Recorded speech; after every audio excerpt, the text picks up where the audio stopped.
बताओ। महंगाई को लेकर क्या कहेंगे? महंगाई, बेरोजगारी बढ़ रही है देश में, राहुल गांधी कह रहे हैं लगातार। क्या महंगाई बढ़ गई? कौन नहीं आराम से खा रहा है?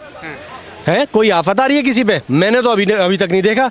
इस देश में जितना सुकून है ना, किसी देश में सुकून नहीं। आप जाके बाहर जाके देखो तो सही। उस राहुल गांधी को भाई बोल दो उसे इटली और थाईलैंड से अगर फुर्सत मिल जाए तो कहीं दूसरी कंट्रीज में जाके देख ले। अर्थव्यवस्था का पता चल जाएगा, महंगाई का पता चल जाएगा। आराम से सुकून से लोग नौकरी कर रहे हैं और आराम से खा रहे हैं। आज भी दिल्ली के अंदर मैं कह रहा हूँ आप 30-40 रुपए में पेट भर लोगे भाई साहब। दिल्ली के अंदर राजधानी है इस देश की। कैसी महंगाई है? तुम्हें राशन फ्री मिल रहा है और क्या चाहिए? आजकल लोगों की बेसिक नीड है। 400 रुपए किलो आटा बिक रहा है पाकिस्तान के अंदर भाई साहब।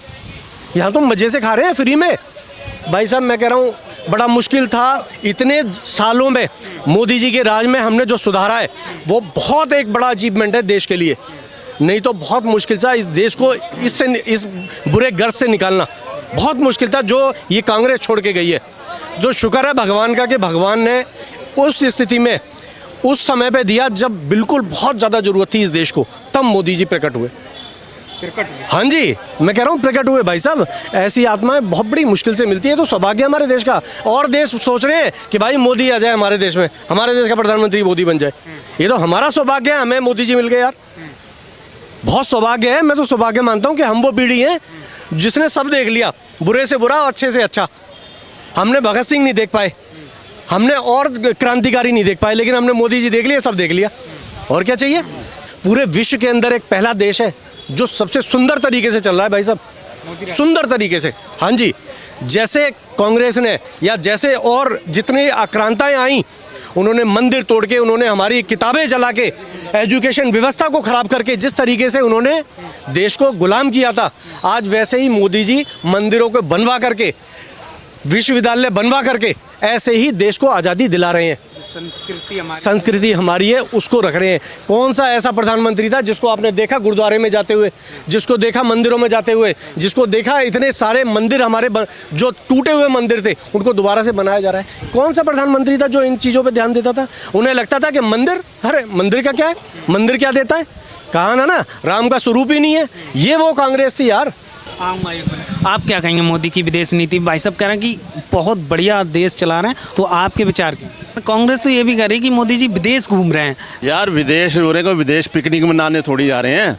इससे ज़्यादा तो राहुल गांधी घूम ले। राहुल गांधी कभी इटली जा रहा है, कभी बैंकॉक जा रहा है। ये पिकनिक मनाने नहीं जा रहे, देश का भला करने जा रहे हैं। देश का मतलब देश का कुछ अगर उसमें देश को ज़रूरत है, अगर बाहर नहीं जाएंगे भाई साहब, बाहर झोला उठा के नहीं जाएगा बंदा। अगर आप भी कोई काम करते हो ना, अपना बिजनेस चलाते हो, अगर आपके एम्प्लॉइज़ हैं, आप अपना एक बैग लेके नहीं चलोगे ना बाहर, तो भाई साहब वो बैठे बैठे बिजनेस नहीं आएगा। तो इसीलिए बाहर जाते हैं तो कोर्ट, घर से बाहर निकलना पड़ेगा। और अगर आपका व्यापार है तो भी बाहर निकलना पड़ेगा। जब भी ये कूटनीति है तो उसको जाना पड़ेगा। नहीं तो बताओ ये अभी और वहाँ से भी तो लोग आ रहे हैं ना बाहर से। अभी वेनेजुएला की प्रेसिडेंट आई थी जो रोड्रिक, वहाँ से बाहर से भी आते हैं, यूएई से भी आते हैं। तो इसलिए इनको भी जाना पड़ता है। ये एक लाइजन वर्क है, ये करना बड़ा जरूरी है देश को चलाने के लिए।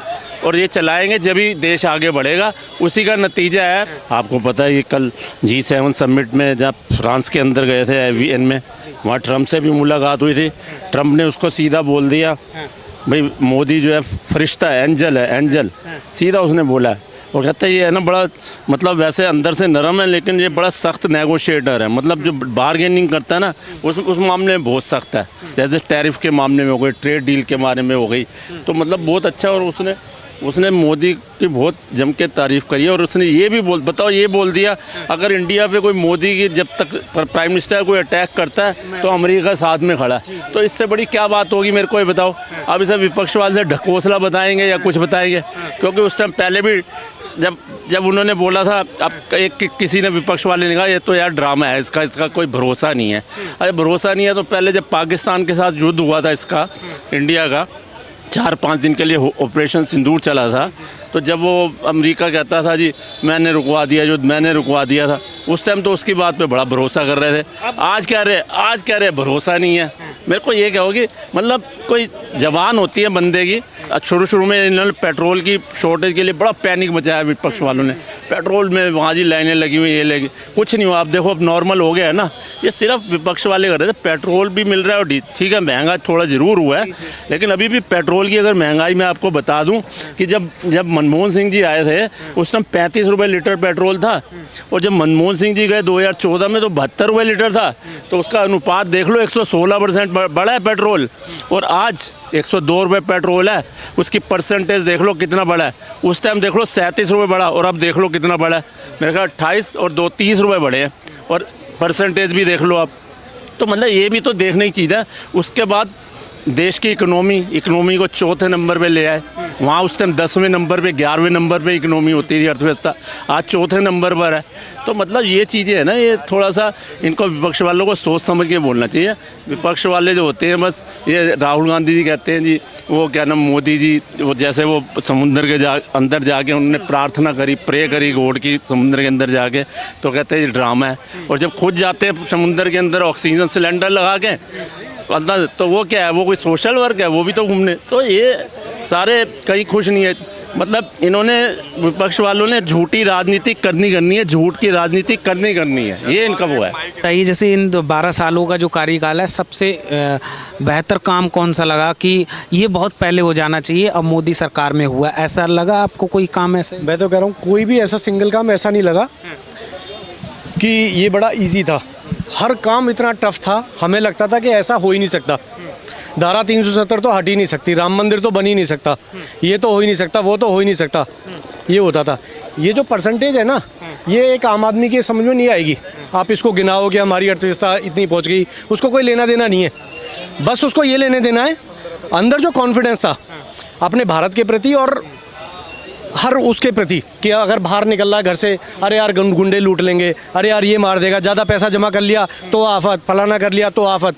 उसको इससे छुट्टी मिली है, वो इससे मुक्ति मिल गई पूरी, कि अब ये वो भारत नहीं है जो पाकिस्तान के टेररिस्ट से डर जाए, ये चीन आंख दिखाए तो उससे डर जाए। अब ये विश्वास है कि अगर किसी ने आंख उठा के देखा तो भारत उसका जवाब देगा बहुत बढ़िया तरीके से। तो ये जो कॉन्फिडेंस था ना, वो हमारा लैक था, वो पहले हम नहीं कर पा रहे थे। अब हर भारतवासी के दिमाग में ये है कि ये डर नहीं है कि कोई हम पे हमला कर देगा, ठीक है ना। और बड़ी बड़ी चीज़ें, कितनी बड़ी बड़ी चीज़ें हो गई, किसी ने सोचा था धारा 3? अभी मैं परसों आया हूँ कश्मीर से, भाई साहब मैं कह रहा हूँ इतनी भीड़ टूरिस्ट की, पहलगांव होने के बाद भी इतनी भीड़ है कि डल लेक में जाम लगा हुआ है, बोट्स में इतने टूरिस्ट। अब वो कह रहे हैं 370 हटने के बाद टूरिस्ट ना, तो पत्थर मारने से नहीं कमाते थे हम लोग, जितना ईमानदारी से और इससे बड़ी आराम से कमा रहे हैं, बढ़िया, और मजे मार रहे हैं।